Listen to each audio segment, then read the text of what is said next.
ऊंचा है,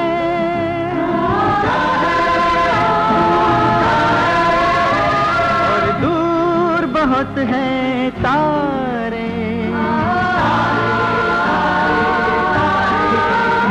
फिरते हुए सैकड़ों सूरज, ब्रह्मांड के ये बंजारे।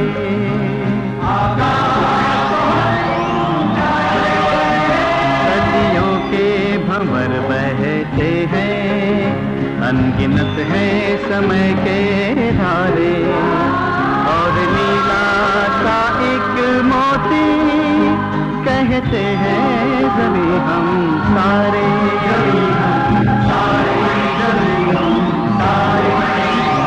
छोटी सी बूंद सी धरती सागर से कहीं गहरी है, आकाश की गंगा में ये बजरे की तरह बहती है।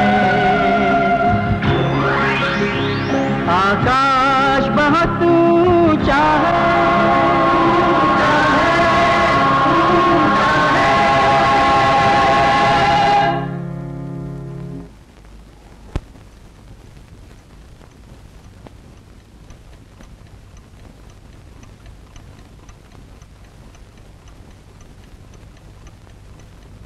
सुनिए,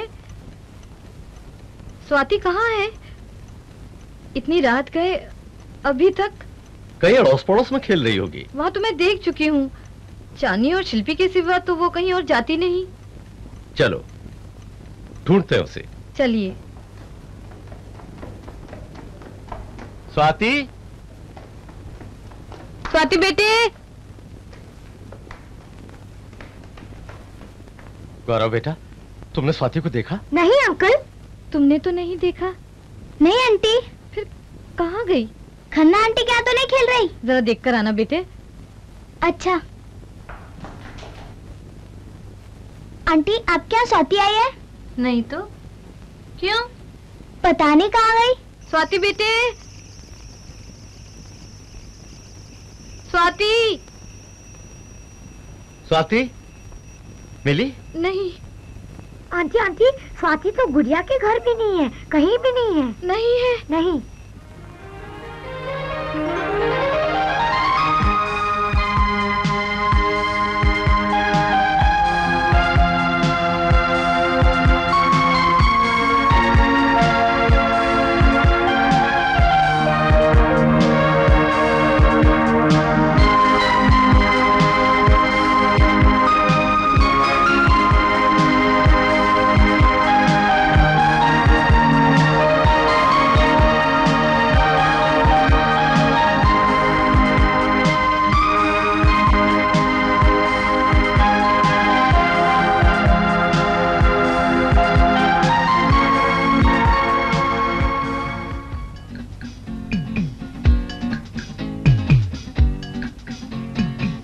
स्वाति,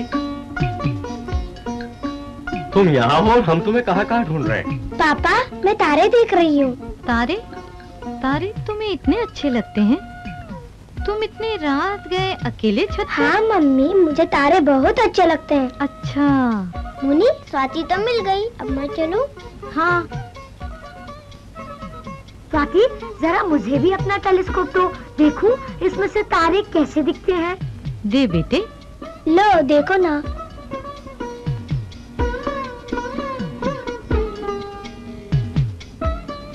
आहा, कितना सुंदर, कितना चमकीला है ये तारा। कौन सा? वो। अरे भैया, वह तारा नहीं, वह ग्रह है, शुक्र ग्रह। शुक्र ग्रह? हाँ। ग्रह और तारे में क्या फर्क होता है स्वाति? मुझे तो मैं बताती हूँ। हाँ, ये बताएगी।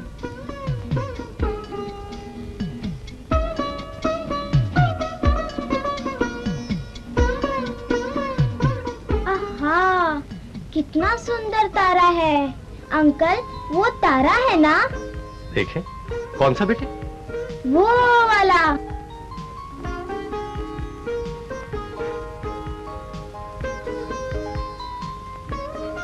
अरे शाबाश मोनी बेटा, तूने बिल्कुल ठीक पहचाना।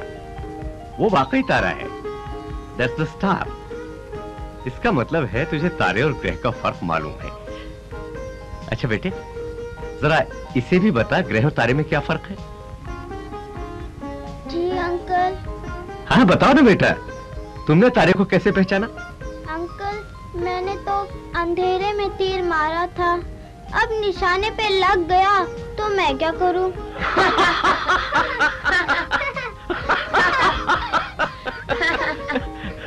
नहीं बेटे, देखो साइंस में फेंका फेंकी नहीं चलती।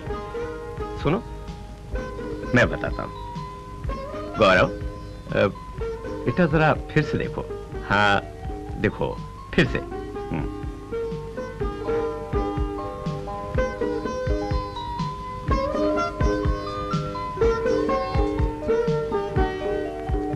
नहीं बेटे उधर नहीं, जरा इधर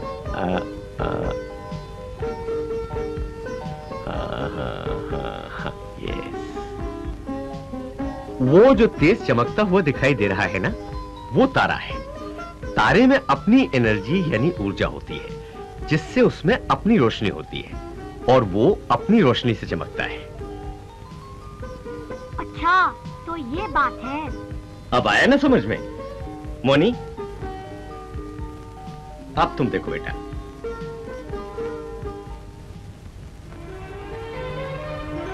नहीं बेटा, लिटिल हियर, लिटिल थोड़ा नहीं वो जो गुलाबी लाल सा दिखाई दे रहा है ना, लाल सा, हाँ वो ग्रह है। ग्रह में अपनी कोई ऊर्जा नहीं होती, इसलिए उसमें अपनी रोशनी भी नहीं होती। वो तारे की रोशनी से चमकता है। जैसे कि ये मंगल ग्रह असल में सूरज की रोशनी से चमक रहा है, उस पर सूरज की रोशनी पड़ रही है। अच्छा तो ये फर्क है, ग्रह तारे की रोशनी से चमकता है और तारे में अपनी रोशनी होती है, इसीलिए तो उसे टिंकल टिंकल लिटिल स्टार कहते हैं।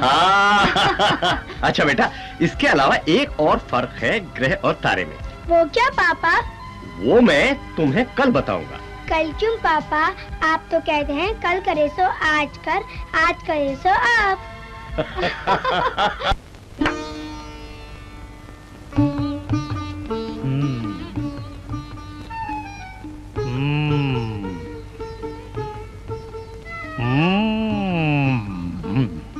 महाराज ये हो कब तक करते रहेंगे?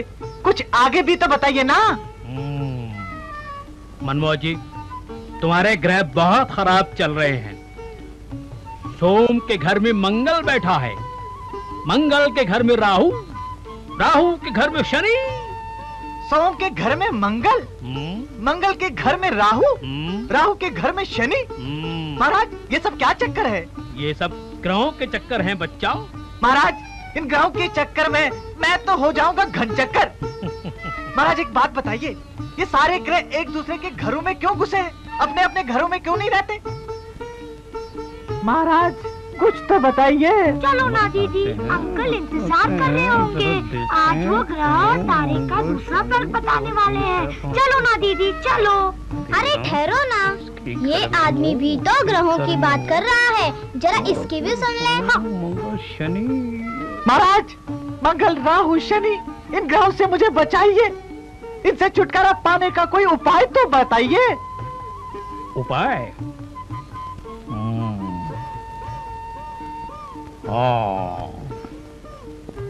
है उपाय है तो महाराज शीघ्रता कीजिए ना, इन ग्रहों से मुझे जल्दी से छुटकारा दिलवा दीजिए।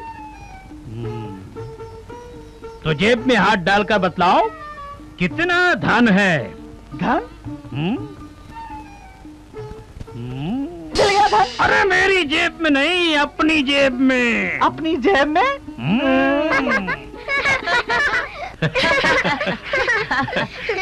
नहीं बेटा, ऐसी कोई बात नहीं। दरअसल ग्रहों में ऐसी कोई ताकत नहीं होती जिसका असर आदमी पर या उसके भाग्य पर पड़ता हो। आदमी का भाग्य तो उसके अपने कर्मों से ही बनता है, बिगड़ता है, समझिए। पापा ग्रह और तारे का दूसरा फर्क क्या है, वह बताओ ना। बताता हूँ। देखो, ग्रह को अंग्रेजी में प्लैनेट कहते हैं। राइट, ग्रह को अंग्रेजी में प्लेनेट कहते हैं। ये प्लेनेट शब्द ग्रीक भाषा से आया और ग्रीक भाषा में प्लेनेट का अर्थ है वॉन्डरर, यानी घुमक्कड़, जैसे स्वाति। तो देखो, ग्रह और तारे में दूसरा फर्क ये है कि तारा आकाश में अपनी जगह स्थिर रहता है, यानी फिक्स रहता है, और ग्रह अपने तारे के चारों तरफ घूमता रहता है। देखो मैं बताता हूं। देखो, ये सूरज दरअसल हमारी आकाशगंगा का एक तारा है। तारा अपनी जगह पर कायम है, वो अपनी ऊर्जा और रोशनी से चमकता है।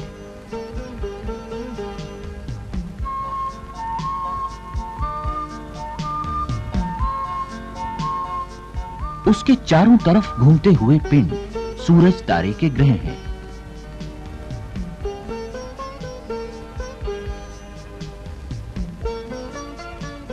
जैसे कि ये बुध यानी मर्क्यूरी, मंगल यानी मार्स, पृथ्वी और शुक्र यानी वीनस। इसके अलावा गुरु, शनि, यूरेनस, नेपच्यून और प्लूटो भी सूरज के ग्रह हैं। इस तरह सौर मंडल में 9 ग्रह हैं। अपने तारे के चारों ओर घूमने के साथ साथ ग्रह अपनी धुरी पर भी घूमते हैं। तारे के चारों ओर घूमने के कारण आकाश में उनके दिखाई देने का समय और स्थान भी बदलता रहता है। जैसे कि शुक्र ग्रह सूरज तारे की परिक्रमा करते हुए जब सूरज के पीछे होता है, तब वो हमें सूरज डूबने के बाद दिखाई देता है।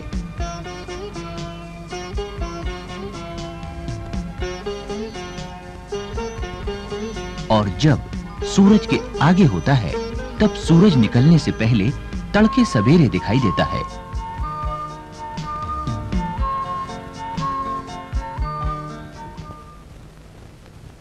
तो देखा बच्चों, ये है ग्रह और तारे का दूसरा फर्क। ओके? ग्रह तारों से इन्हें बहलाएंगे या नाश्ता पानी को भी पूछेंगे? ओह, आई एम सो सॉरी। अच्छा बेटा, अब ग्रह पूजा के बाद थोड़ी पेट पूजा भी हो जाए। आओ। तुमने बड़ा अच्छा किया।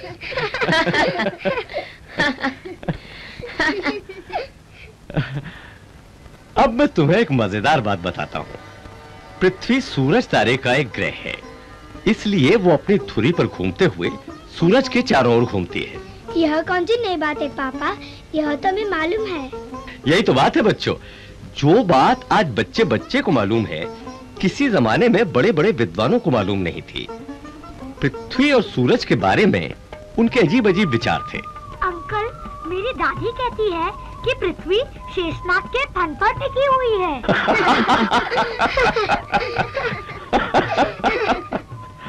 इसी तरह कोई 2500 साल पहले यूनान में एक बहुत बड़ा गणितज्ञ और दार्शनिक हुआ था, पाइथागोरस। उसका कहना था कि पृथ्वी एक अग्निकुंड यानी आग के गोले के चारों ओर घूमती है। अंकल, वो आग का गोला दिखाई क्यों नहीं देता? दिखाई कैसे देगा? वो तो कभी था ही नहीं और न है। उसके बाद ईसा पूर्व 4वीं सदी में यूनान में ही एक और विद्वान हुआ, अमर दार्शनिक प्लेटो का शिष्य और सम्राट सिकंदर का गुरु, महान दार्शनिक। अच्छा बताओ तो बच्चों, उनका नाम क्या था? मैं बताऊं अंकल? हाँ बेटा, जरूर बताओ, लेकिन अंधेरे में तीर मत चलाना। नहीं अंकल, ये तो मेरी किताब में लिखा है। सिकंदर का गुरु अरस्तु था। हाँ बेटा, बिल्कुल ठीक कहा तुमने, अरस्तु महान। यूनान के विद्वानों, मैं जो कहता हूँ उसे ध्यान से सुनो। मेरे गुरु अरस्तु महान की विचारधारा है कि पृथ्वी ब्रह्मांड का केंद्र है, ब्रह्मांड में अपनी जगह कायम है। सारा ब्रह्मांड पृथ्वी के चारों ओर घूम रहा है। यही वजह है कि चांद, सूरज और तारे पृथ्वी के चारों ओर गोल दायरे में घूमते हुए पूर्व से निकलकर पश्चिम में डूबते और फिर पूर्व में उदय होते हुए दिखाई देते हैं। वाह, विद्वान अरस्तु ने ब्रह्मांड का रहस्य खोल दिया। वाह, सचमुच। और ब्रह्मांड, पृथ्वी और नक्षत्रों की कितनी सही व्याख्या की है। बहुत खूब, बहुत खूब।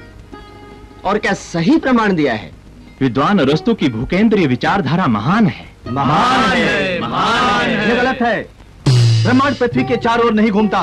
ग्रह और तारे और सूरज पृथ्वी का चक्कर नहीं लगाते। महाशय, आप कौन हैं? मेरा नाम अरिस्टार्कस है। अरिस्टार्कस महोदय, अरस्तु की विचारधारा अगर गलत है तो सही क्या है, आप बताएंगे? पृथ्वी अपनी धुरी पर घूमती हुई सूरज के चारों ओर घूमती है। तो आपको क्या पृथ्वी घूमती हुई दिखाई देती है?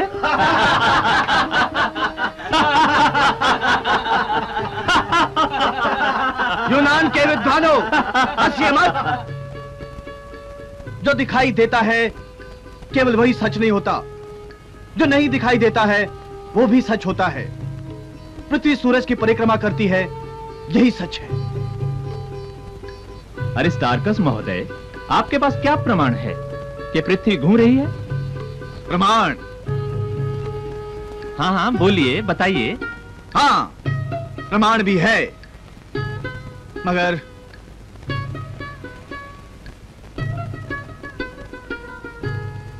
मगर क्या?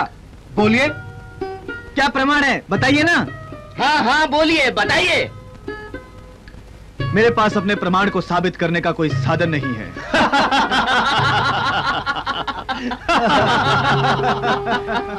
प्रमाण है, लेकिन साबित करने का कोई साधन नहीं है।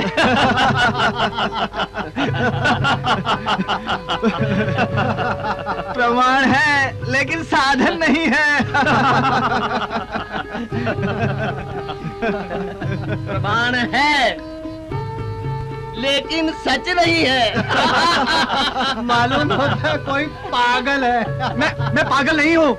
मेरी बात सुनिए, मेरी बात तो सुनिए। पृथ्वी अपनी धुरी पर घूमती है, पृथ्वी सूरज के चारों ओर घूमती है। मेरी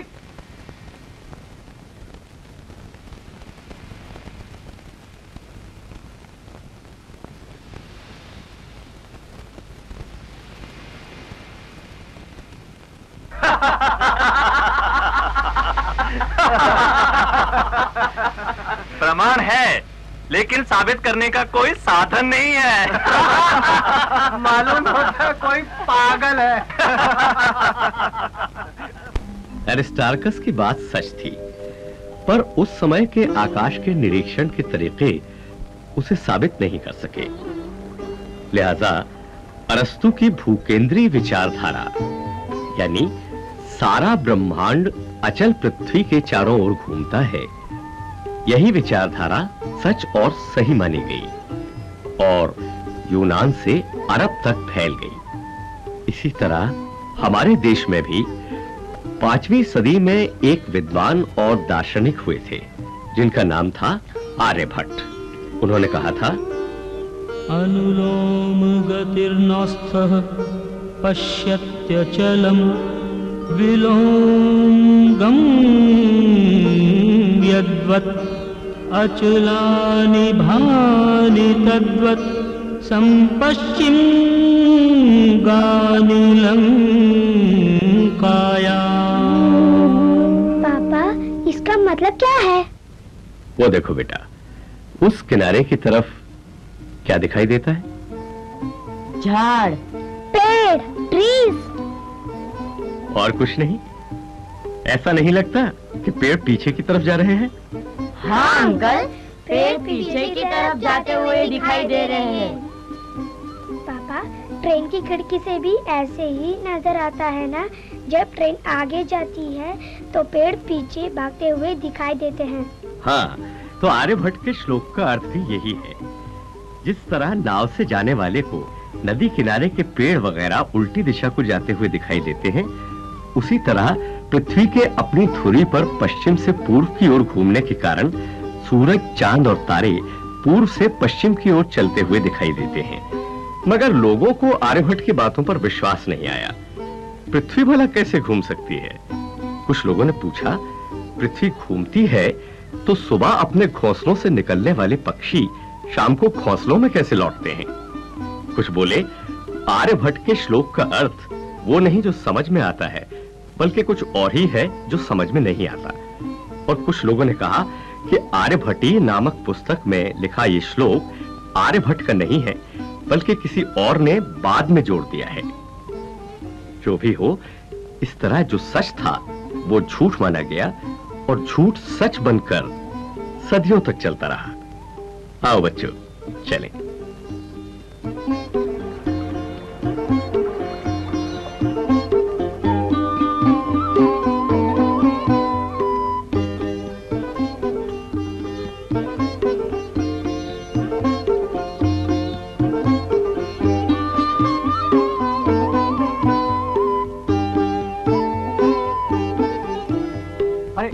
देखो गौरव, संभल के। हाँ हाँ हाँ हाँ, जरा संभल के पैर रखो, संभल के। फिर क्या हुआ अंकल? बेटा, फिर जीत तो सच की ही होती है ना, वही हुआ। वो कैसे अंकल? बहुत लंबी कहानी है बेटा, वो फिर कभी सुनाएंगे। अरे वो स्वाति कहाँ गई?